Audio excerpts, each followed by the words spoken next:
Hello guys, ഇന്നൊരു കിഡില മൂവിയാണ് explain ചെയ്യുന്നത്. ഈ ഡ്രാക്കുള വാമ്പയർ മൂവീസ് ഒക്കെ ഇഷ്ടമുള്ളവർക്ക് ഈ സിനിമയും തീർച്ചയായിട്ടും ഇഷ്ടപ്പെടും. ഒരു കൂട്ടം ആളുകൾ മറ്റൊരാളുടെ നിർദ്ദേശത്തില് 12 വയസ്സുള്ള ഒരു കുട്ടിയെ തട്ടിക്കൊണ്ടുപോകുന്നു. ശേഷം ലക്ഷ്യസ്ഥാനത്ത് എത്തുന്നുണ്ടെങ്കിലും പ്രതീക്ഷിക്കാത്ത ഒരുപാട് കാര്യങ്ങൾ നടക്കുന്നത് കൊണ്ട് ഒരു തിരിച്ചുപോക്കില്ലാത്ത രീതിയിൽ അവരവിടെ പെട്ടുപോകുന്നു. അവരുടെ രക്ഷപ്പെടാനുള്ള ശ്രമമാണ് ഈ സിനിമയുടെ സ്റ്റോറി. നല്ല വയലൻസ് ഉണ്ട്, പക്ഷെ വയലൻസിന്റെ കൂടെ കോമഡിയും കൂടെ ഉൾപ്പെടുത്തിയത് കൊണ്ട് നമുക്ക് വല്ലാതെ അരോചകമായിട്ട് തോന്നില്ല. സിനിമയുടെ തുടക്കത്തിൽ മനോഹരമായിട്ട് ഡാൻസ് കളിക്കുന്ന ഒരു കുട്ടിയാണ് കാണിക്കുന്നത്. ആ നിഷ്കളങ്കമായ മുഖത്തോട്ടൊന്ന് നോക്കിക്കേ, എന്തൊരു ചൈതന്യം അല്ലേ. ഇനി നമുക്ക് സിനിമയുടെ ഫുൾ കഥ കേൾക്കാം, എന്നിട്ട് തീരുമാനിക്കാം ചൈതന്യമാണോ അതോ വേറെ വല്ലതും ആണോ എന്ന്. എന്തായാലും ഇവളാണ് നമ്മുടെ മെയിൻ ക്യാരക്ടർ അബിഗെയിൽ. അടുത്ത സീനില് നമ്മുടെ നായികയാണ് കാണിക്കുന്നത്. കുറെ സമയമായിട്ട് ആരോ വരാൻ വേണ്ടി കാത്തിരിക്കുകയാണ് ആള്. അല്പസമയത്തിനുള്ളിൽ അവർ വരികയും അവരുടെ ഒപ്പം കാറിൽ എങ്ങോട്ടോ പോകുന്നുമുണ്ട്.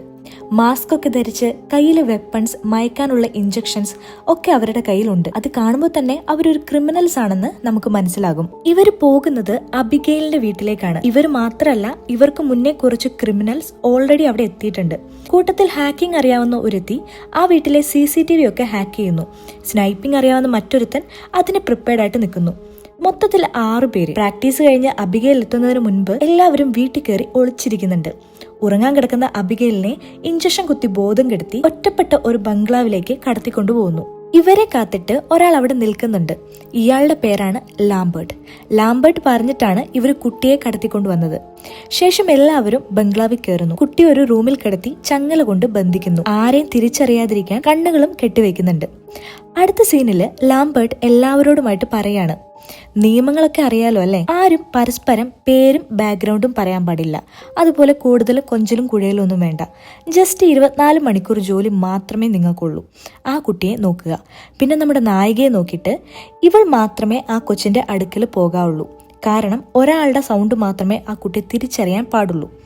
ഇതാരുടെ കുട്ടിയാണെന്ന് നായിക ചോദിക്കുമ്പോൾ അയാൾ പറയുന്നുണ്ട്, കുട്ടിയുടെ പേരും വിലാസവും ഒന്നും നിങ്ങൾ അറിയേണ്ട കാര്യമില്ല. പറഞ്ഞ ജോലി തീർത്താൽ $50 മില്യൺ കയ്യിൽ കിട്ടും. ഇനി അറിഞ്ഞേ മതിയാകൂ എന്ന് നിർബന്ധം ഉണ്ടെങ്കിൽ അതിസമ്പന്നനായ ഒരാളുടെ മകളാണെന്ന് മാത്രം അറിഞ്ഞാൽ മതി. അവളുടെ അച്ഛൻ ഫോൺ ട്രാക്ക് ചെയ്യാൻ സാധ്യതയുണ്ടെന്ന് പറഞ്ഞിട്ട് എല്ലാവരുടെയും ഫോൺ അയാൾ മേടിച്ചു വെക്കുന്നു. പേരില്ലാത്തത് ബുദ്ധിമുട്ടാണെന്ന് എല്ലാവരും പറയുമ്പോൾ നിങ്ങൾക്ക് പേര് അത്രയ്ക്ക് നിർബന്ധമാണെങ്കിൽ ഞാനൊരു പേരിട്ടാക്കാമെന്ന് പറഞ്ഞിട്ട് ഓരോരുത്തരെ അയാൾ ഓരോ പേര് വിളിക്കുന്നു. ഇവൻ ഫ്രാങ്ക്, ഇവൻ ഡീൻ, ഇവള് സാമി, ഇവൻ പീറ്റർ, നമ്മുടെ നായിക ജോയ്, പിന്നെ ഇവൻ റിക്കിൾസ്. 24 മണിക്കൂർ കഴിഞ്ഞ് കാണാമെന്ന് പറഞ്ഞിട്ട് അയാൾ വാതിലും പൂട്ടി പോകുന്നു. ഇവർക്കാണെ കൊച്ചിനെ നോക്കാനല്ലാതെ വേറെ ഒരു പണിയുമില്ല. ഭക്ഷണം, മദ്യം തുടങ്ങി എല്ലാ സൗകര്യവും ആ ബംഗ്ലാവിലുണ്ട്. അടുത്ത സീനില് സോങ്സ് ഒക്കെ കേട്ട് എൻജോയ് ചെയ്തിരിക്കുമ്പോൾ ഡീൻ ചോദിക്കുന്നു, എന്നാലും ആരാവോ കൊച്ചിന്റെ തന്ത? വല്ല ടെക് ഭീമൻ പണച്ചാക്കാകുമെന്ന് സാമി പറയുന്നു. അപ്പൊ ഫ്രാങ്ക് പറയുന്നു, വല്ല റിയൽ എസ്റ്റേറ്റ് മുതലാളിയുമായിരിക്കുമെന്ന്. എന്തായാലും എന്തോ ഉഡായിപ്പാണ്, അല്ലെ ഇത്രയും നല്ല വീട് കിട്ടില്ലല്ലോ എന്ന് ഡീനും പറയുന്നു. എല്ലാ കൂട്ടത്തിലും കാണും ഒരു ചൊറിയൻ. ഈ ഗ്യാങ്ങിലെ ഏറ്റവും ചൊറിയൻ ചെക്കൻ ഈ ഡീനാണ്. നിങ്ങളുടെ മുഖത്ത് നോക്കി നിങ്ങളൊക്കെ ആരാണെന്ന് പറയാനുള്ള കഴിവ് എനിക്കുണ്ടെന്ന് പറഞ്ഞിട്ട് ഇവൻ ഓരോരോ മണ്ടത്തരങ്ങൾ വിളമ്പാൻ തുടങ്ങി. അപ്പൊ ജോയി ഇവനെ കളിയാക്കി പറയുന്നു, നീ പറഞ്ഞതൊന്നും ശരിയല്ല, നിന്നെപ്പോലൊരു പൊട്ടനെ ഞാൻ എൻ്റെ ജീവിതത്തിൽ കണ്ടിട്ടില്ലെന്ന്. ഇത് കേട്ട ഫ്രാങ്ക് ഒരു $100 വെച്ചിട്ട് നിനക്ക് എന്തെങ്കിലും ഒരു കാര്യം എന്നെ പറ്റി ശരിയായിട്ട് പറയാൻ പറ്റുമോ എന്ന് ജോയിയോട് ചോദിക്കുന്നു. ജോയി ആണെങ്കിൽ ഈഗോ കയറിയിട്ട് ആ $100 എടുത്തിട്ട് ഓരോന്ന് പറയാൻ തുടങ്ങി. നിങ്ങളൊരു പോലീസായിരുന്നു, ആ നിപ്പ്, ആ നടപ്പ്, വരുന്ന വഴിക്ക് പോലീസിന്റെ ഹാൻഡ് സിഗ്നൽ കാണിക്കൽ. പക്ഷെ ഒരു സാധാരണ പോലീസിന്റെ ബുദ്ധിയല്ല നിങ്ങൾക്ക്. ടു സ്മാർട്ടാണ്. എല്ലാത്തിന്റെയും നിയന്ത്രണം ഏറ്റെടുക്കാൻ താല്പര്യമുണ്ട്. അപ്പോൾ ഒരു ഡിറ്റക്റ്റീവ് ആകാനാണ് സാധ്യത. ഇത് കേട്ട് കൈയടിച്ച് പീറ്റർ ഇന്നാ പിടിച്ച $100 അവന്റെയും കൂടെ ഇങ്ങനെ പറയാൻ പറയുന്നു. താൻ ഒരു വാടക ഗുണ്ടാ സെറ്റപ്പ് ആണെന്ന് തന്റെ മുഖത്ത് എഴുതി വെച്ചിട്ടുണ്ട്. ചെറുപ്പത്തിൽ തനിക്ക് റാഗിങ് കിട്ടിയിട്ടുണ്ട്. അച്ഛനും ഉപദ്രവിക്കാറുണ്ടായിരുന്നു. വലുതായപ്പോ എല്ലാം തിരിച്ചായി. ഇത് കേട്ടിട്ട് പീറ്ററിന്റെ മുഖം മാറുന്നുണ്ടെങ്കിലും ആ $100 അവൻ ജോയ്ക്ക് കൊടുക്കുന്നു. അപ്പോ സാമി ഒരു $100 പൊക്കി കാണിച്ചിട്ട് ഇതിനെന്തൊക്കെ അറിയാൻ കഴിയുമെന്ന് ചോദിക്കുന്നു. നീ ജസ്റ്റ് 20 ആണ്. നിന്റെ കുടുംബത്തിന്റെ നില വെച്ച് നോക്കുമ്പോൾ ഈ പൈസ വളരെ കുറവാണ്. നീ ഒരു കിക്കിനാണ് ഇതൊക്കെ ചെയ്യുന്നത്. കയ്യിൽ ചോര പറ്റാൻ താല്പര്യമില്ല. തോക്കിന് പകരം കീബോർഡാണ് നിന്റെ ആയുധം. അത് കുഴപ്പമില്ലെന്ന് നീ വിചാരിക്കുന്നു. ആ ഇല്യൂഷൻ തകരുമ്പോഴാണ് നീ പെടാൻ പോകുന്നതെന്ന്. വൻ കിടു എന്ന് പറഞ്ഞിട്ട് സാമിയും ഒരു $100 ജോയ്ക്ക് കൊടുക്കുന്നു. അത് കഴിഞ്ഞ് ജോയി റിക്കിൾസിനെ നോക്കുമ്പോൾ നോ ക്യാഷ് എന്ന് പറഞ്ഞിട്ട് അവൻ ചിരിക്കുന്നു. അപ്പോൾ ആർമി സ്റ്റൈലിൽ ഒരു സല്യൂട്ട് തരുമോ എന്ന് ജോയി ചോദിക്കുന്നുണ്ട്. ഇതൊക്കെ കേട്ടിട്ട് നമ്മുടെ ചൊറിയൻ ചെക്കൻ എന്നെപ്പറ്റി ഒന്നും പറഞ്ഞില്ലല്ലോ എന്ന് ചോദിക്കുമ്പോൾ നീ തീരെ പ്രൊഫഷണൽ അല്ലെന്നും പോരാത്തതിന് അരപ്പിരി ലൂസാണെന്നും ഒരു സോഷ്യോപാത്തും കൂടിയാണെന്ന് ജോയി പറയുന്നു. ഇതെല്ലാം കേട്ട് അത്രയും സമയം മിണ്ടാതിരുന്ന ഫ്രാങ്ക് ജോയിയോട്, നീ മയക്കുമരുന്നിന് അടിമയല്ലേ? നിന്റെ ഇടയ്ക്കിടയ്ക്കുള്ള മിഠായി തീറ്റ കാണുമ്പോൾ പോലീസിന് ഒറ്റ നോട്ടത്തിൽ മനസ്സിലാകും. ഞങ്ങൾക്ക് പണി മേടിച്ച് തരരുത്, പ്രത്യേകിച്ച് എനിക്കിട്ട് കൂടുതൽ ഉണ്ടാക്കാനും നിൽക്കരുതെന്ന് പറയുന്നു. അപ്പം ജോയിയുടെ മുഖം മാറുന്നുണ്ട്. ഞാൻ ആ കുട്ടിയെ നോക്കട്ടെ എന്ന് പറഞ്ഞിട്ട് അബിഗെയിലിന്റെ റൂമിലേക്ക് അവൾ പോകുന്നു. അബിഗെയിൽ ആണെങ്കിൽ പേടിച്ച് കരഞ്ഞു കിടക്കുവാണ്. അവൾ ജോയിയോട് ചോദിക്കുന്നുണ്ട്, എന്റെ കണ്ണിലെ കെട്ടെങ്കിലും ഒന്ന് അഴിക്കാമോ, എന്നെ കൊണ്ട് പറ്റുന്നില്ലെന്ന്. ജോയി മാസ്ക് ഒക്കെ ഇട്ട് അബിഗെയിലിന്റെ ചങ്ങലയൊക്കെ അഴിച്ച് അവളെ കുറച്ചുകൂടെ കംഫർട്ടബിൾ ആക്കി. അവളെ ആരും ഉപദ്രവിക്കില്ല എന്ന് ജോയി പിങ്കി പ്രോമിസും കൊടുക്കുന്നു. നിങ്ങൾ ശരിക്കും മണ്ടത്തരമാണ് ചെയ്യുന്നത്, എൻ്റെ അച്ഛന് ശരിക്കും എന്നെ വലിയ കാര്യമൊന്നുമില്ലെന്ന് അബിഗെയിൽ പറയുന്നു. ശരിക്കും വല്ലാത്തൊരു പാവം തോന്നും നമുക്ക് ആ കുട്ടിയുടെ മുഖം കാണുമ്പോൾ. ജോയ് പുറത്തിറങ്ങാൻ തുടങ്ങുമ്പോൾ അബിഗെയിൽ മറ്റൊരു ഭാവത്തിൽ പറയുന്നു, നിങ്ങൾക്കൊക്കെ സംഭവിക്കാൻ പോകുന്ന ഓർത്ത് എനിക്ക് നല്ല വിഷമമുണ്ട് ജോയി. ഇത് കേട്ട് അന്തം വിട്ട ജോയി റൂമിന് പുറത്തേക്ക് പോകുന്നു. അടുത്ത സീനില് വെള്ളമൊക്കെ അടിച്ച് എല്ലാവരും നല്ല എൻജോയ് ചെയ്യുകയാണ്. ആ കുട്ടി ഓക്കെ ആണോ എന്ന് ഫ്രാങ്ക് ചോദിക്കുമ്പം ജോയി പറയുന്നു, ആ കുട്ടിയുടെ അച്ഛൻ ആരാണെന്ന് നിങ്ങൾക്ക് അറിയാമോ? അയാൾ ഒരു വയലന്റ് മനുഷ്യനാണെന്ന് എനിക്ക് തോന്നുന്നുണ്ട്. അപ്പൊ ഫ്രാങ്ക് പറയുന്നു, ഇത് തന്നെയാണ് അവളുടെ ഉദ്ദേശവും, നിന്നെ ഓരോന്ന് പറഞ്ഞ് വരട്ടുക. എന്നാലും ജോയി പറഞ്ഞതിൽ എന്തെങ്കിലും കാര്യമുണ്ടെന്നറിയാൻ ഫ്രാങ്ക് നൈസായിട്ട് അബിഗെയിലിന്റെ റൂമിൽ പോയി നോക്കുമ്പം അബിഗെയിൽ കണ്ണു കെട്ടിയിട്ടില്ലല്ലോ. ഫ്രാങ്ക് പേടിച്ച്, നീ എന്റെ മുഖം കണ്ടോ എന്ന് തോക്ക് ചൂണ്ടി ചോദിക്കുന്നു. ഞാൻ നിങ്ങളുടെ മുഖം കണ്ടിട്ടേ ഇല്ലാന്ന് അബിഗെയിൽ കരഞ്ഞുകൊണ്ട് പറയുന്നു. ആരടി നിന്റെ തന്ത എന്ന് ചോദിക്കുമ്പോൾ അവള് ക്രിസ്റ്റഫ് ലസാർ എന്ന് പറയുന്നു. ആ പേര് കേട്ട് ഞെട്ടിപ്പോയ ഫ്രാങ്ക് റൂമിൽ നിന്നിറങ്ങി കോട്ടൊക്കെ എടുത്ത് ബാക്കിയുള്ളവരോട്, നിങ്ങൾ ഇനി എന്താന്ന് വെച്ചാൽ കാണിച്ചോ, ഞാൻ എന്റെ പാട് നോക്കി പോവാന്ന് പറയുന്നു. എന്താ കാര്യം എന്ന് ബാക്കിയുള്ളവരൊക്കെ ചോദിക്കുമ്പോൾ ആ പെൺകൊച്ചിന്റെ തന്ത ക്രിസ്റ്റഫ് ലസാർ ആണെന്നും അയാളുടെ സാമ്രാജ്യം എത്ര വലുതാണെന്ന് പോലും നമുക്കറിയില്ലെന്നും ഫ്രാങ്ക് പറയുന്നു. ഗുണ്ടയാണോന്ന് സാമി ചോദിക്കുമ്പോൾ അതുക്കും മേലെയാണെന്ന് റിക്കിൾസ് പറയുന്നു. അത്ര സീനാണേൽ കൊച്ചിനെ ഇവിടെ ഇട്ടിട്ട് നമുക്ക് സ്ഥലം വിടാം, എന്തായാലും അവള് നമ്മുടെ മോന്തയൊന്നും കണ്ടില്ലല്ലോ എന്ന് ജോയി പറയുന്നു. നിർഭാഗ്യവശാൽ ആ കുരുപ്പ് എന്റെ മോന്ത നീ കാരണം കണ്ടെന്ന് ഫ്രാങ്ക് ജോയിയോട് ചൂടാകുന്നു. എന്നോട് മാത്രമേ റൂമിൽ പ്രവേശിക്കാൻ പാടുള്ളൂ എന്ന് പറഞ്ഞതല്ലേ, പിന്നെ താൻ എന്ത് കോപ്പിനാടോ ആ റൂമിലേക്ക് പോയതെന്ന് ജോയി. മോന്ത കണ്ട സ്ഥിതിക്ക് ഇനി അതിനെ ജീവനോടെ വെച്ചേക്കരുതെന്ന് പീറ്റർ. ആഹാ, എന്നാ ഒറ്റൊരുത്തൻ ആ കൊച്ചിനെ തൊടില്ലെന്ന് ജോയിയും പറയുന്നു. ജോയി അബിഗെയിലിന് പിങ്കി പ്രോമിസ് കൊടുത്താണല്ലോ. ഏത്? അപ്പൊ ഡീൻ പറയുന്നു, നമ്മൾ അതിനെ ഇവിടെ ഉപേക്ഷിച്ചു പോയാൽ പറഞ്ഞ ക്യാഷ് കിട്ടില്ലല്ലോ. അല്ല, പൈസ കിട്ടിയിട്ട് കുറച്ച് കാര്യം ഉണ്ടായിരുന്നേ. അപ്പൊ എല്ലാവർക്കും ഒരു സെക്കൻഡ് തോട്ടും കൂടെ വരുന്നുണ്ട്. അങ്ങനെയെങ്കിൽ ആ കൊച്ചിന്റെ തന്തയുടെ കാര്യം തൽക്കാലം നമുക്കങ്ങ് മറന്നേക്കാം. നമുക്ക് കഴിവുള്ളത് കൊണ്ടാണല്ലോ ഈ പണിക്ക് ലാംബർട്ട് നമ്മളെ വിളിച്ചത്. ക്യാഷ് കിട്ടിയാൽ അവന്റെ കണ്ണിൽ പെടാതെ നമുക്ക് എങ്ങോട്ടെങ്കിലും മുങ്ങാം, പുതിയ ജീവിതം തുടങ്ങാം. പിന്നെ എനിക്ക് നിന്റെ ഒന്നും ഈ വൃത്തികെട്ട മോന്ത കാണേണ്ടി വരില്ലോ എന്ന് ഫ്രാങ്കും പറയുന്നു. പുറത്തുനിന്ന് എന്തു സംഭവിക്കാമെന്ന് അറിയാവുന്നതുകൊണ്ട് എല്ലാവരും പിന്നീട് അങ്ങോട്ട് അലേർട്ടായിട്ടിരിക്കുന്നു. അതിന്റെ ഇടയ്ക്ക് റിക്കിൾസ് ജോയിയോട് പറയുന്നുണ്ട്, ബാക്കിയുള്ളവർ ഒറ്റൊന്നിനും എനിക്ക് വിശ്വാസമില്ല, നമുക്കെങ്കിലും പരസ്പരം അങ്ങോട്ടും ഇങ്ങോട്ടും നോക്കണമെന്ന്. ഞാനിതങ്ങോട്ട് പറയാനിരിക്കുമായിരുന്നു എന്ന് ജോയിയും. അടുത്ത സീനില് ഡീൻ അവിടൊക്കെ തെണ്ടിത്തിരിഞ്ഞ് നടക്കുന്നതിനിടയില് ആരോ അവനെ ആക്രമിക്കുന്നു. സാമി വന്ന് നോക്കുമ്പോൾ തലയും ഉടലും വേർതിരിഞ്ഞിരിക്കുന്ന ഡീനിനെയാണ് കാണുന്നത്. ഇത് കണ്ടിട്ട് ഏതോ വൈൽഡ് ആനിമൽ ഇവനെ കയറി മേഞ്ഞതുപോലുണ്ടല്ലോ എന്ന് ഫ്രാങ്ക് പറയുമ്പോൾ ജോയി സംശയത്തോടെ അവനെ നോക്കുന്നു. അപ്പൊ ഫ്രാങ്ക്, വേണ്ട വേണ്ട, ആ മണ്ടൻ കഥ പറഞ്ഞുകൊണ്ട് വരണ്ട, നിങ്ങൾ എന്താ ഇങ്ങനെ വിയേർഡായിട്ട് സംസാരിക്കുന്നതെന്ന് സാമി ചോദിക്കുമ്പോൾ ജോയി പറയുന്നു, ലസാറിന്റെ ഒരു ഗുണ്ടയെ പറ്റി ചില കഥകൾ പറഞ്ഞു കേട്ടിട്ടുണ്ട്, വാൽഡസ്. അപ്പൊ അതിന്റെ ബാക്കി റിക്കിൾസ് പറയുന്നു. ലസാറിന്റെ മെയിൻ ആയിട്ടുള്ള 3 പേര് ഒരിക്കലും അറസ്റ്റിലായി. FBI അവന്മാരെ മാപ്പ് സാക്ഷികളാക്കി. വിചാരണയുടെ തലേ ദിവസം ഒരു ഹോട്ടലിന്റെ മുകളിലത്തെ നിലയിൽ അവന്മാരെ താമസിപ്പിച്ചു. അവരുടെ റൂമില് 2 കാവൽക്കാരും തൊട്ടടുത്തുള്ള റൂമില് ഒരു ഡസൻ ഏജന്റുമാരും ഉണ്ടായിരുന്നു. നേരം വെളുത്ത് FBI ടീം അകത്തു നോക്കിയപ്പോൾ ചെതറിക്കിടക്കുന്ന ബോഡികളാണ് കണ്ടത്. പല അവയവങ്ങളും ശരീരത്തിൽ ഉണ്ടായിരുന്നില്ല. തലയെടുക്കൽ അത് വാൽഡസിന്റെ സ്റ്റൈലാണ്. കോമഡി എന്താന്ന് വെച്ചാല് ആ റൂമിന് ഒരു വാതിലും ജനലും മാത്രമേ ഉണ്ടായിരുന്നുള്ളൂ. പിന്നെ എങ്ങനെ അവൻ റൂമിൽ കയറിയെന്ന് പോലും ആർക്കും അറിയില്ല. ഇത് കേട്ടിട്ട് സാമി, വെറും തള്ളു. അപ്പൊ ഫ്രാങ്ക്, ഉന്തും തള്ളൊന്നും അല്ല, ഇങ്ങനത്തെ കഥകൾ ഞാൻ ഒരുപാട് കേട്ടിട്ടുണ്ട്. ഒന്നെങ്കിൽ ലാംബർട്ട് നമ്മളെ പെടുത്തിയതാണ്, അല്ലെങ്കിൽ നമ്മളിൽ ഒരാളാണ് വാൽഡസ്. റിക്കിൾസ് അപ്പൊ പറയുന്നു, വേണമെങ്കിൽ എന്റെ ഷെയറും കൂടി നിങ്ങൾ എടുത്തോ, എന്നെ വിട്ടേക്കുന്നു. എന്തിനു വിടണം? ഡീൻ ചത്തില്ലേ, അപ്പം നമുക്ക് അവന്റെ ഷെയറും കൂടെ കിട്ടില്ലേ എന്ന് പീറ്റർ. എന്നാ നീ എന്റെ ഷെയറും കൂടി എടുത്തോ, എന്നിട്ട് അമേരിക്കയിലെ തലയില്ലാത്ത ഏറ്റവും വലിയ സമ്പന്നനായിക്കുമെന്ന് റിക്കിൾസ്. അപ്പൊ പീറ്റർ, അത് കൊള്ളാം, അപ്പം സാമി, കുറച്ചെങ്കിലും മര്യാദ കാണിക്കടോ, ഡീനിപ്പം മരിച്ചതല്ലേ ഉള്ളൂ, നിങ്ങൾ എന്തേലും ആയിക്കോ, ഞാൻ പോകുന്നു എന്ന് പറഞ്ഞിട്ട് റിക്കിൾസ് പോകാൻ തുടങ്ങുന്നു. വാതിൽ ഓപ്പൺ ആക്കിയപ്പോഴാണ് എല്ലാരും അറിയുന്നത് ആ ബംഗ്ലാവ് ഫുൾ ലോക്ക്ഡ് ആണ്. തങ്ങളെ ആരോ ട്രാപ്പ് ചെയ്തെന്ന് എല്ലാരും മനസ്സിലാക്കുന്നു. ജോയ് ഉടനടി അബിഗേലിന്റെ അടുത്ത് നിന്ന് ചോദിക്കുന്നു, മോളെ, ഞാനും ആ കണ്ണാടി വെച്ച ചേട്ടനും അല്ലാതെ ഇവിടെ ആരെങ്കിലും വന്നിരുന്നോ? ഇല്ല എന്ന് അബിഗേൽ പറയുന്നു. നീ ഒന്നും മറച്ചു വെക്കുന്നില്ലെന്ന് സത്യം ചെയ്യാൻ ജോയ് പറയുമ്പോൾ കരഞ്ഞുകൊണ്ട് അബിഗേൽ പറയുന്നു, ഈ സീക്രട്ട് പറഞ്ഞ ആ കണ്ണാടി വെച്ച ചേട്ടൻ എന്നെ ഉപദ്രവിക്കൂന്ന്. അയാൾ മോളെ ഒന്നും ചെയ്യില്ല, പക്ഷെ അയാൾ എന്താ പറഞ്ഞെന്ന് എനിക്ക് അറിയണമെന്ന് ജോയ് പറയുമ്പം ഫ്രാങ്ക് അബിഗേലിന്റെ അച്ഛനു വേണ്ടി വർക്ക് ചെയ്യുന്ന ആളാണെന്നും ഫ്രാങ്ക് ആണ് വാൽഡസ് എന്നും അബിഗേൽ പറയുന്നു. ജോയ് ഉടനടി ഫ്രാങ്ക് ആണ് വാൽഡസ് എന്ന് റിക്കിൾസിനോട് പറയുന്നു. നേരത്തെ പോകാൻ നോക്കിയതൊക്കെ അവന്റെ അഭിനയമാണെന്നും. അപ്പോൾ റിക്കിൾസ്, ബാക്കിയുള്ളവരൊക്കെ കണക്കാ, നമുക്ക് രണ്ടുപേർ കൂടെ എത്രയും വേഗം അവനെ തൂക്കണമെന്നും പറഞ്ഞിട്ട് രണ്ടുപേരും കൂടെ തോക്കും പിടിച്ച് അങ്ങോട്ടും ഇങ്ങോട്ടും നടന്നതേ ഉള്ളൂ. എന്തോ ഒച്ച കേട്ട് ജോയ് തിരിഞ്ഞു നോക്കുമ്പോൾ നിന്ന നിൽപ്പില് കഴുത്തൊക്കെ കീറി റിക്കിൾസ് വടിയായി. ആരാണ് ആക്രമിച്ചതെന്ന് മനസ്സിലാക്കാനുള്ള സമയം പോലും ജോയ്ക്ക് കിട്ടിയില്ല. ജോയ് തോക്കുമെടുത്ത് താൻ എന്തിനാടോ ഞങ്ങളെ കൊല്ലാൻ കൊണ്ടുവന്നെന്ന് ഫ്രാങ്കിനോട് ചോദിക്കുമ്പോൾ, നീ ആ കൊച്ചു പറഞ്ഞതൊക്കെ വെള്ളം തൊടാതെ വിഴുങ്ങിയോ? അവളെന്തായാലും മിടുക്കിയാണെന്ന് ഫ്രാങ്കും പറയുന്നു. എനിക്ക് അവളെ വിശ്വാസമാണെന്ന് ജോയ് പറഞ്ഞപ്പം, അങ്ങനെയാണെങ്കിൽ എനിക്ക് ആ കൊച്ചിനെ എടുത്തൊന്ന് കൊടയേണ്ടി വരുമെന്ന് ഫ്രാങ്കും പറയുന്നു. എന്നാൽ ഞാൻ പോയി ചോദിക്കാമെന്ന് പറഞ്ഞ് പീറ്റർ തോക്കും ചൂണ്ടി അബിഗേലിന്റെ നേരെ നിൽക്കുമ്പോൾ ജോയ് വന്ന് കൊച്ചിനെ തൊട്ടുപോയെന്ന് പറഞ്ഞിട്ട് പീറ്ററിനെ ഇടിയോടിടി. ജോയ് എന്നെ സംരക്ഷിക്കാമെന്ന് വാക്ക് പറഞ്ഞതല്ലേ എന്ന് അബിഗേൽ ഉറക്കെ കരഞ്ഞോണ്ട് പറയുന്നു. ഫ്രാങ്ക് അതിന്റെ ഇടയ്ക്ക് വന്ന് തോക്ക് ചൂണ്ടി ജോയിയെ പേടിപ്പിക്കുന്നു. അവര് തമ്മിൽ മുടിഞ്ഞ വാക്ക് തർക്കം നടക്കുന്നതിന്റെ ഇടയ്ക്കാണ് ദ റിയൽ ട്വിസ്റ്റ് കാണിക്കുന്നത്. നമ്മുടെ അബിഗേല് കൈയൊക്കെ അങ്ങ് ഊരിയെടുത്തിട്ട് ഒരു ഡാൻസും കളിച്ച് അവളുടെ തനി സ്വരൂപം അങ്ങ് പുറത്തെടുത്തു. എല്ലാത്തിന്റെയും കിളി പോയി. വെടിവെച്ചിട്ടൊന്നും അവളുടെ രോമത്തിൽ പോലും അത് ഏറ്റില്ല. എല്ലാരും കൂടെ ജീവനും കൊണ്ട് പുറത്തേക്ക് ഓടി. എന്റെ ദൈവമേ, ഒരു കൊച്ചു വാമ്പയറിനാണല്ലോ നമ്മൾ പിടിച്ചോണ്ട് വന്നതെന്ന് ജോയ്. അങ്ങനെ അബിഗേലാണ് വാൽഡസ് എന്ന് എല്ലാവർക്കും മനസ്സിലായി. ഓക്കെ, നിങ്ങൾക്ക് വാമ്പയറുകളെ പറ്റി എന്തൊക്കെ അറിയാമെന്ന് ജോയ് ചോദിക്കുന്നു. ഓരോരുത്തർ അവർക്കറിയാവുന്നതും പറയുന്നു. വാമ്പയറുകൾ രക്തം ഊറ്റി കുടിക്കും, അവർക്ക് മറ്റു മനുഷ്യന്മാരെ വാമ്പയറുകളാക്കി കൺവേർട്ട് ചെയ്യാൻ പറ്റും, പിന്നെ അവർക്ക് വവ്വാലൊക്കെ ആയിട്ട് മാറാൻ പറ്റും, മൈൻഡ് കൺട്രോൾ ചെയ്യാൻ പറ്റും, റിഫ്ലക്ഷൻ ഇല്ല.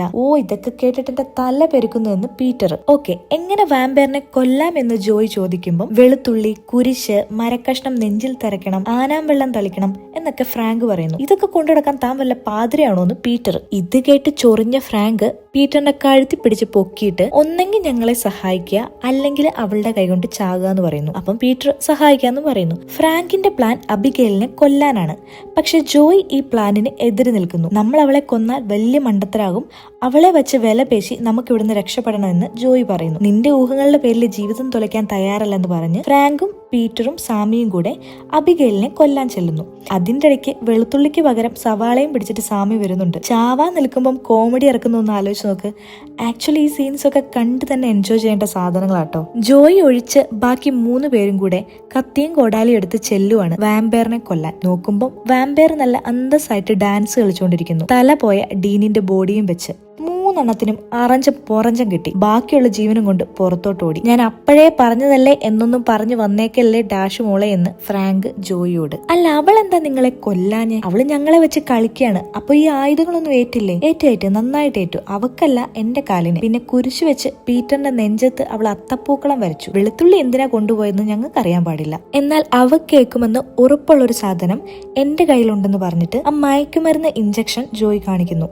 എന്നാൽ ഇനി ഇത് വെച്ചും കൂടെ ഒന്ന് പയറ്റി നോക്കാന്ന് തീരുമാനിച്ച് എല്ലാരും കൂടെ അടുത്ത യുദ്ധത്തിനുള്ള പുറപ്പാടായി. അതിന്റെ ഇടയ്ക്ക് സാമി ഒരു പൂളി പോയി ചാടുന്നുണ്ട്. നോക്കുമ്പോ എന്താ, പൂളിൽ നിറയെ ഡെഡ് ബോഡീസ്. അതായത് അബിഗേല് കുറെ നാളായി ഈ പരിപാടി തുടങ്ങിയിട്ട്. എന്തായാലും നൈസായിട്ട് എല്ലാരും കൂടെ അവളെ ഇഞ്ചക്ഷൻ കുത്തി ബോധം കെടുത്തി. ബോധം കെടുന്നതിന് മുൻപ് നിന്നെയൊക്കെ കൊന്ന് തലയെടുത്ത് രക്തത്തിൽ കുളിക്കുമെന്ന് പറഞ്ഞിട്ടാണ് അതിന്റെ ബോധം പോയത്. അതിനിടെ സാമിക്കിട്ട് ഒരു കടിയും കിട്ടി. സാമിക്കാണെങ്കിൽ മുടിഞ്ഞ ടെൻഷൻ, വാമ്പയർ ആകുമെന്ന്. ബോധം വരുമ്പം അബിഗേൽ ഒരു കൂട്ടിലാണ്. കരഞ്ഞുകൊണ്ട് പ്ലീസ് എന്നെ ഒന്ന് ഇറക്കി വിടുമോ എന്ന് കൊച്ചു വാമ്പയർ ചോദിക്കുമ്പോൾ, മതി നിന്റെ തൊലിഞ്ഞ അഭിനയം, കൊച്ചുകുട്ടിയായിട്ട് നീ നന്നായിട്ട് അഭിനയിക്കുന്നുണ്ടെന്ന് ജോയ്. അപ്പൊ അബിഗേല്, താങ്ക് യു, നൂറ്റാണ്ടുകളുടെ പരിചയ സമ്പത്തുണ്ടേ, ഞങ്ങൾക്ക് ഇവിടുന്ന് രക്ഷപ്പെടാനുള്ള വഴി പറഞ്ഞു തന്നാ നിന്നെ തുറന്നു വിടാമെന്ന് ജോയ്. ഇല്ലെന്ന് അബിഗേല്. നിങ്ങളെ എന്തിനാണ് ഞാൻ ഇവിടെ കൊണ്ടുവന്നത് നിങ്ങൾക്ക് അറിയാമോ? ലാംബർട്ട് എനിക്ക് വേണ്ടിയാണ് വർക്ക് ചെയ്യുന്നത്. അങ്ങനെ ഓരോരുത്തരുടെയും ഒറിജിനൽ ബാക്ക്ഗ്രൗണ്ട് അബിഗേല് പറഞ്ഞു തുടങ്ങി. സാമിയെ നോക്കിയിട്ട് ജെസിക്ക ഹർണി സമ്പന്നരായ മാതാപിതാക്കളുടെ ബാങ്കിൽ നിന്നും പണം മോഷ്ടിച്ചു തുടങ്ങിയ കരിയർ, ശേഷം ലക്ഷ്യം ഹെഡ്ജ് ഫണ്ടുകളായി, പിന്നെ നികുതി വെട്ടിപ്പ് നടത്തുന്ന വിദേശ ബാങ്ക് അക്കൗണ്ടുകളായി, പിന്നെ വലിയ വലിയ പരിപാടികളായി. അതിലൊന്ന് എന്റെ ഫാദറിന്റെയും. അടുത്തത് പീറ്ററിനെ നോക്കി. ടെറൻസ്, മോൺട്രിയൽ ബ്രൂസാഡ് ഫാമിലിയുടെ വാടക ഗുണ്ട. എന്തേ, പണത്തിനു വേണ്ടി ആളുകളെ കൊല്ലുന്നത് നിനക്ക് മടുത്തോ? അതുകൊണ്ടാണോ ഞങ്ങളുടെ സാമ്രാജ്യത്തിലെ ഒരു ചെറിയ കണ്ണിയായ നിന്റെ ടീമിനെ നീ പറ്റിച്ചത്? പിന്നെ ഫ്രാങ്കിനെ നോക്കിയിട്ട്, മുൻ ഡിറ്റക്റ്റീവ് ആഡം ബാരറ്റ്, ഞങ്ങളുടെ ന്യൂയോർക്ക് ടീമില് നുഴഞ്ഞു കയറിയ ബിരുദൻ. നീ കാരണം അറസ്റ്റിലായ ഞങ്ങളുടെ 3 ടീം ലീഡർമാരെ ഞാൻ വലിച്ചു കീറിയപ്പോൾ നിനക്ക് സങ്കടം തോന്നിയോ? നീ പേര് മാറ്റി നാട് വിട്ടു. സ്വന്തം കുടുംബത്തെ കാണാൻ പോലും പിന്നെ നീ ചെന്നില്ല. അവസാനം നമ്മുടെ ദുരന്ത നായിക ആന ലൂസിയ ക്രൂസ്, മുൻ ആർമി മെഡിക്, സർക്കാർ മോർഫിൻ വിതരണം ദുരുപയോഗം ചെയ്തതിന് ആർമിയിൽ നിന്നും പുറത്താക്കപ്പെട്ടു. നീ നിന്റെ മകനെ നോക്കാൻ ശ്രമിച്ചു, പക്ഷെ അവസാനം കൊച്ചിനെ ആ ദുരന്തം തന്തയെ ഏൽപ്പിച്ച നീ ഒരു ഉഡായിപ്പ് ഗ്യാങ്ങിന് വേണ്ടി ഡോക്ടർ പണി ചെയ്തു. പക്ഷെ ഒരിക്കൽ മരുന്നടിച്ച് വള്ളി പൊട്ടിരിക്കുന്ന സമയത്ത് ഒരാളുടെ ബുള്ളറ്റ് നീക്കുന്നതിന് പകരം ഞരമ്പ് മുറിച്ചു. എന്റെ അച്ഛന്റെ ബിസിനസ്സിലെ പ്രധാനിയായ ഒരാളാണ് അന്ന് മരിച്ചത്. പക്ഷെ നിനക്കും ഡിറ്റക്റ്റീവ് ബാരറ്റിനും ഒരു കാര്യത്തിൽ സാമ്യമുണ്ട്. ഒരിക്കൽ പോലും നിങ്ങൾ ഇരുവരും നിങ്ങളുടെ മകന് വേണ്ടി തിരിച്ചു ചെന്നിട്ടില്ല. പ്രതികാരം തീർക്കാനായിരുന്നെങ്കിൽ നേരത്തെ കൊല്ലാമായിരുന്നില്ലേ? എന്തിനാണ് ഇവിടെ കൊണ്ടുവന്നതെന്ന് ഫ്രാങ്ക് ചോദിക്കുന്നു. ഇവക്കെല്ലാം ഒരു കളിയാണെന്ന് ജോയ്. അപ്പോൾ അബിഗേൽ ചിരിച്ചുകൊണ്ട്, എന്ത് ചെയ്യാനാ, ഇരകളെ തട്ടിക്കളിക്കാൻ എനിക്ക് പണ്ടേ ഇഷ്ടമാണ്. കഴിഞ്ഞ വർഷം വരെ എന്റെ ഇരകളായ തിന്നു ചീർത്ത് നടന്നവരെ പോലെ തന്നെയാണ് നിങ്ങളും. No speciality. എന്നെ തുറന്നു വിടൂ എന്നൊക്കെ പറഞ്ഞ് അബിഗേൽ നല്ല അഭിനയം കാഴ്ചവെക്കുന്നുണ്ടെങ്കിലും സത്യത്തിൽ അവൾക്ക് അതിന്റെ ആവശ്യമൊന്നുമില്ല. ഒറ്റ ചവിട്ടിന് കൂടും പൊളിച്ച് ആള് പുറത്തെത്തി. ഫ്രാങ്കിനെ കടിച്ചു മുറിക്കാൻ തുടങ്ങിയപ്പം ജോയ് അവിടെ ഉള്ള ഒരു ജനല് തല്ലിപ്പൊളിച്ച് കുറച്ച് സൺലൈറ്റ് അബിഗേലിന്റെ നേരെ അടിപ്പിച്ചു. സൺലൈറ്റിന്റെ പവറിൽ അവളുടെ കൈ ബേണായി. ഇതിൽ നിന്ന് നമുക്കൊരു കാര്യം മനസ്സിലാക്കാം. വെളുത്തുള്ളി ഏറ്റില്ലെങ്കിലും സൺലൈറ്റ് ഇവറ്റകൾക്ക് നന്നായി ഏൽക്കുമെന്ന്. പക്ഷെ പൊട്ടിത്തെറിച്ച കൈ വീണ്ടും പഴയ പോലെ മുളച്ചു വന്നു. ഈ ബംഗ്ലാവിന്റെ ലൈബ്രറിയിൽ കുറച്ച് സൺലൈറ്റ് അടിക്കുന്നത് കൊണ്ട് എല്ലാവരും അവിടെ പോയി വിളിച്ചിരിക്കുന്നു. സാമിക്കാണെങ്കിൽ മുടിഞ്ഞ പേടി, സൺലൈറ്റ് അവളെയും ബേൺ ആക്കുമോ എന്ന്. പക്ഷെ ഒന്നും സംഭവിച്ചില്ല. സാമി ഹാപ്പി. അതിന്റെ ഇടയ്ക്ക് സാമി ജോയിയോട് ചോദിക്കുന്നുണ്ട്, ശരിക്കും നീ മകനെ ഉപേക്ഷിച്ചിരുന്നു എന്ന്. ജോയി അതേന്നും പറയുന്നു. പക്ഷെ ഞാൻ എല്ലാം നിർത്തി, ഈ ജോലിയിൽ നിന്നുള്ള പൈസ കൊണ്ട് തിരിച്ചു പോകാനായിരുന്നു പ്ലാൻ എന്നും പറയുന്നു. അപ്പൊ ഫ്രാങ്ക്, ഈ ബുൾഷിറ്റ് ഒന്ന് നിർത്താമോ? പണമല്ല വിഷയം, അത് നിന്റെ എക്സ്ക്യൂസ് ആണ്. നീ ഒന്നിനും കൊള്ളാത്തൊരു തള്ളയാണെന്ന ബോധം സ്വന്തമായിട്ടുണ്ടായിരുന്നത് കൊണ്ട് നീ മകനെ അന്വേഷിച്ച് ചെല്ലാതിരുന്നതാണ്. എല്ലാവരും അങ്ങോട്ട് നന്മമരം ചമയാൻ നോക്കുവാണ്. വേദനകൾ ഉണ്ടായത് കൊണ്ടാണേ ഞാൻ മരുന്നടിച്ചത് കൊണ്ടാണേ ഞാൻ മകനെ നോക്കാഞ്ഞത്. ചെയ്ത തെണ്ടിത്തരം സമ്മതിച്ചിട്ട് ഇനിയെങ്കിലും കൊച്ചിനെ തള്ളയാകാൻ നോക്ക്. ഫ്രാങ്ക് ഒരു പരമചെറ്റയാണെങ്കിലും ഈ പറഞ്ഞതിലൊരു കാര്യമില്ലേ? എന്തായാലും സാമി ഫ്രാങ്കിനെ നടുവിരൽ ഉയർത്തി കാണിച്ചിട്ട് ജോയോട് ലൈഫ് റീസെറ്റ് ചെയ്യാൻ പറയുന്നു. റീസെറ്റ് എന്ന് പറഞ്ഞപ്പം സാമിക്ക് ഒരു കാര്യം ഓർമ്മ വന്നു. പവർ സോഴ്സ് കണ്ടുപിടിച്ചാൽ അവിടെയുള്ള ഡോർസ് ഒക്കെ അൺപ്ലഗ് ചെയ്യാമെന്ന്. അതിനുശേഷം അവർ 2 ടീമായിട്ട് പവർ സോഴ്സ് കണ്ടുപിടിക്കാൻ വേണ്ടി പോകുന്ന വഴി സാമി വാമ്പയർ ആയിട്ട് കൺവേർട്ട് ആവുന്നു. എന്നിട്ട് നമ്മുടെ പാവം മണ്ടൻ പീറ്ററിനെ കടിച്ചു കയറി കൊല്ലുന്നു. എന്നിട്ട് ഫ്രാങ്കിനെയും ജോയിയെയും ആക്രമിക്കാൻ ചെന്നപ്പം ജോയി പ്ലേറ്റിന്റെ റിഫ്ലക്ഷൻ അടിപ്പിച്ചിട്ട് സാമിയെ പൊട്ടിത്തെറിപ്പിച്ച് കൊല്ലുന്നു. ഇനി ബാക്കിയുള്ളത് 2 പേര്, ഫ്രാങ്ക് ആൻഡ് ജോയ്. 2 പേരും കൂടെ അടുത്തതിനി എന്ത് ചെയ്യണമെന്ന് ആലോചിച്ച് നിൽക്കുമ്പോൾ ഒരു ഡോർ ഓപ്പൺ ആവുന്നു. അതുവഴി പോയി നോക്കുമ്പോൾ ലാംബേർട്ടിനെ കാണുന്നു. നോക്കുമ്പോ എന്താ, ലാംബേർട്ടും വാമ്പയർ. താൻ എന്നെ ഒറ്റ കൊടുക്കുമായിരുന്നല്ലേടാ എന്ന് ഫ്രാങ്ക് അയാളോട് ചോദിക്കുമ്പോൾ ലാംബേർട്ട് പറയുന്നു, ഞാനൊരു ഡീല് സംസാരിക്കാനാണ് വന്നത്. 2 വർഷം മുൻപ് അബിഗേൽ എന്നെ വാമ്പയർ ആക്കി. ന്യൂയോർക്കില് നിന്നെ സഹായിച്ചത് ഞാനാണെന്ന് അവള് കണ്ടെത്തി. അവക്ക് തട്ടിക്കളിക്കാനുള്ള ശത്രുക്കളൊക്കെ ഇവിടെ എത്തിക്കുക എന്നുള്ളതാണ് എന്റെ ജോലി. പക്ഷെ എനിക്കിപ്പോ എല്ലാം മതിയായി. താൻ എന്താണ് പറഞ്ഞു വരുന്നതെന്ന് ഫ്രാങ്ക് ചോദിക്കുമ്പോൾ, നിനക്ക് ഒന്നേ ഇവിടെ കിടന്ന് ചാവാം, അല്ലേല് അബിഗേലിനെയും അവളുടെ തന്തേനെയും കൊന്നിട്ട് അവരുടെ സാമ്രാജ്യം പിടിച്ചടക്കാൻ എന്നെ സഹായിക്കാം. പക്ഷെ നീ അതിന് ഒന്നുകൂടെ അപ്ഗ്രേഡ് ആവാനുണ്ട്. അപ്പം ഫ്രാങ്കിന് കാര്യം മനസ്സിലാവുന്നു. എന്നിട്ട് തന്നെയും കടിച്ചു തൊലയ്ക്കാൻ പറയുന്നു. അങ്ങനെ ഫ്രാങ്കും വാമ്പയർ ആവുന്നു. ഇന്നാ നിന്റെ ഫസ്റ്റ് ഇര എന്ന് പറഞ്ഞിട്ട് ജോയിയെ കടിച്ചു കീറി കൊല്ലാൻ പറയുമ്പം ഫ്രാങ്ക് ലാംബേർട്ടിനെ തന്നെ കൊല്ലുന്നു. എന്നിട്ട് ഇതെന്നെ പെടുത്തിയതിന് നീ ചാവടാന്നും പറയുന്നു. അപ്പോഴാണ് ലാലാല പാടി അബിഗേൽ വരുന്നത്. ഈ കളി ഇവിടെ വെച്ച് നമുക്ക് അവസാനിപ്പിക്കാന്ന് പറഞ്ഞിട്ട് അബിഗേല് ഫ്രാങ്കിന്റെ നേരെ ചാടി വീണപ്പം ഫ്രാങ്ക് ഒറ്റ കൈയില് ആ കൊച്ചു കുരുപ്പിനെ തൂക്കിയെടുത്ത് കഴുത്തിൽ കടിച്ച് ബോധം കെടുത്തുന്നു. ഓടി രക്ഷപ്പെടാൻ നോക്കിയ ജോയിയെ പിടിച്ചിട്ട്, നിന്നെ ഞാൻ എന്റെ കളിപ്പാവയാക്കും, എന്നിട്ട് ഞാനും നീയും കൂടി നിന്റെ മകന്റെ അടുത്ത് ചെല്ലും, അവിടെ വെച്ച് നിന്നെ ഞാൻ കൊല്ലുമെന്ന് പറഞ്ഞിട്ട് അവളെ തൂക്കിയെടുത്ത് മുകളിൽ നിന്ന് താഴേക്കെറിഞ്ഞു. അപ്പോൾ അബിഗേൽ ഓടി വന്ന് അവളെ പിടിച്ചിട്ട് പറയുന്നു, ഈ അവസ്ഥയിൽ എനിക്ക് അവനെ ഒറ്റയ്ക്ക് നേരിടാൻ പറ്റില്ല, അവനെ കൊല്ലാൻ സഹായിച്ചാൽ ഞാൻ നിന്നെ വെറുതെ വിടാമെന്ന്. അങ്ങനെ വളരെ നീണ്ട പോരാട്ടത്തിന് ശേഷം അബിഗേലും ജോയിയും കൂടെ ഫ്രാങ്കിനെ കൊല്ലുന്നു. ഫ്രാങ്കിനെ കൊല്ലുന്നതിന് മുന്നേ അബിഗേൽ 2 ഡയലോഗ് തള്ളിമറിച്ച് വിടുന്നുണ്ട്. ഇന്നലെ പൊട്ടിമുളച്ച വാമ്പയേഴ്സ് ഒന്നും സൂപ്പർ ആകില്ലെന്നും അതിന് കുറച്ചുകൂടെ അനുഭവ സമ്പത്ത് വേണമെന്നൊക്കെ. പ്രോമിസ് ചെയ്തതുപോലെ അബിഗേല് ജോയിയെ വെറുതെ വിടുന്നു. അവസാനം ഞൊണ്ടി ജോയി പുറത്തേക്ക് നടക്കുമ്പോൾ ദേ വരുന്നു ബഡാ വാമ്പയർ, അതായത് അബിഗേലിന്റെ ഫാദർ. ഡിന്നറിനുള്ള ആളെ കിട്ടിയെന്ന് വിചാരിച്ച് മൂത്ത വാമ്പയർ ജോയിയെ കൊല്ലാൻ തുടങ്ങിയപ്പം അബിഗേൽ പറഞ്ഞു, അവളെ ഒന്നും ചെയ്യരുത്, എനിക്ക് ആവശ്യമുള്ളപ്പം നിങ്ങളെ ഇവിടെ കണ്ടിട്ടില്ല, പകരം ജോയി ഉണ്ടായിരുന്നുള്ളൂ എന്ന്. എന്നാ ശരി, അങ്ങനെ ആയിക്കോട്ടെ എന്ന് പറഞ്ഞ് മൂത്ത വാമ്പയറും ജോയിയെ വെറുതെ വിടുന്നു. എന്തായാലും അകത്തേക്ക് പോയത് 6 പേര്, തിരിച്ചു വന്നത് ഒരാൾ മാത്രം. അവസാന സീനില് ഒരു ക്യാൻറ്റീൻ കഴിച്ച് എന്താ ഇപ്പൊ ഇവിടെ സംഭവിച്ചെന്ന് അന്തം വിട്ട് ആലോചിക്കുന്ന ജോയിയും കാണിച്ചിട്ട് സിനിമ അവസാനിക്കുന്നു.